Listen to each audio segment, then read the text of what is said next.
Nigeria's inflation rate continued its downward trend in May, reflecting moderation across key components. Headline inflation dropped to 22.97% year-on-year.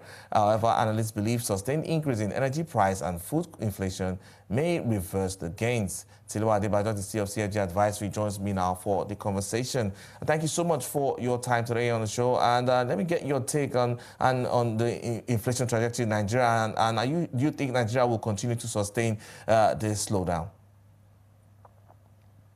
Thank you very much, Kenneth. First of all, I think what is significant is that let's take a look at the metrics.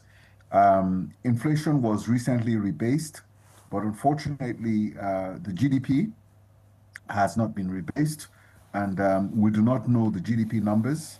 And we're now middle of June, and we do not still have the GDP growth figures for the first quarter for Nigeria. So the National Bureau of Statistics is causing a bit of confusion within the system. Having said that, I think there are various versions of inflation. And just as you have the unemployment figures at 4%, which nobody pays much attention to anymore, it's important that we do not have a situation whereby people begin to disregard these inflation numbers. If you take a look at the baskets that we've looked at in Lagos, inflation is definitely above 22%, at least for Lagos. So if you take a look at the national average, I think people are still not convinced about this inflation figures at 22%. But I think what we can all agree on is the fact that inflation is definitely on the decline. How sustainable that is now an issue. Core inflation, I think, is pretty reflective of what's going on now. So I think it's important that we're not comparing apples with oranges, because the inflation numbers we're comparing is against old GDP numbers. So I think we need to get some adjustments to ensure that we're on a level playing field. But I think overall, what we're all going to look for now is to see when the next Monetary Policy Committee meets and to see if they are convinced that these numbers dropping will encourage them to cut rates. That will be the true determinants of these numbers. All right, we'll get to the policy response very soon. But before that, I'd like to bring in the issue of global developments that are playing out here. We're seeing the escalation in the Middle East continue, likely impact on oil prices already showing here. Also, the overhang of the U.S. tariffs playing out here. But in terms of how that could impact inflation trajectory here, I would love to hear your thoughts.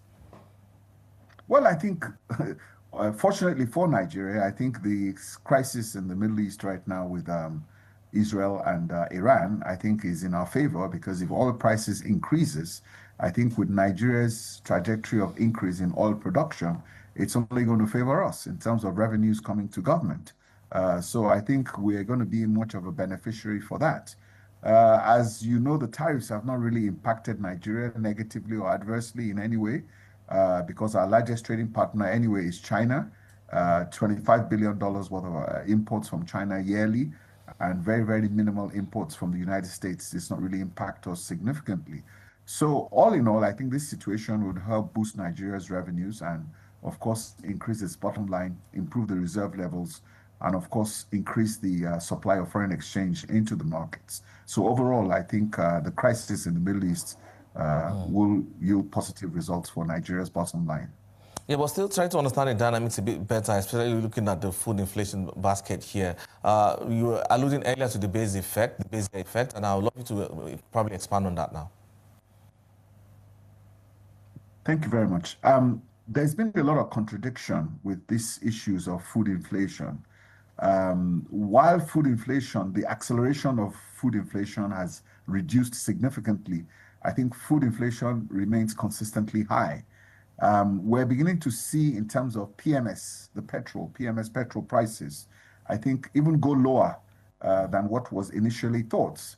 And with the price competition going on between Dangote Refinery and all the other suppliers, I think this is having a positive impact on the economy and will possibly impact the trajectory of inflation going down. So the food basket, I think, component of inflation, I think, is still really where the controversy is. Food inflation remains persistently high. with challenges of security in the bread basket. As you can see, you've said in your statement that the president was recently in Benue. Benue and the Plateau regions is one of the biggest suppliers of food to the country. Also, Taraba and Adamawa combined, those are areas where there's security challenges. So invariably, I think we're still dealing with challenges of food inflation. And I think food inflation is really what is holding back inflation from seeing that sort of decrease in inflation. But like I said, the acceleration of food inflation has slowed significantly. All right, now, fellas, to wrap up the conversation, we're still seeing Nigerians' disposable income still pressured, cost of living still a challenge. I'd love to get your take on the reform impact of this administration. Well, I think we can all agree that despite the fact that some of us were not very happy with the way these reforms were implemented, in the sense of you put out reform policies without putting the right technocrats in place to manage that. But now the technocrats are in place, they've stabilized the policy. So I think we need to acknowledge that there's now stability within the policy. But having said that, I think we need to return to pre-2012, 2013 levels where inflation was at 11%, 12%, and the Nigerian economy was growing between 8 to 10%. It is when we begin to grow the economy at 8 to 10% with low inflation that you can now restore purchasing power, and you can now begin to increase the wealth of people, and people can begin to feel the impact of the reform. So now that we've achieved stability, you need to look at your industrial policy, you need to look at your trade policy, you need to take a look at your investment policy, combine that with your fiscal policy, which the debt levels need to be managed, and of course the monetary policy, and you need to put in policies that will grow the economy. That is really where we need to do now. We need to go into a growth phase to be able to get the impact on the 200 million Nigerian people who have suffered the brunt of these reforms for the last 2 years. It's time to give them some relief. All right, there are a lot to digest, and Nigerians definitely need that relief. Tilewa Adebajo, they're the CEO of CFG Advisory, there talking on the inflation numbers in Nigeria.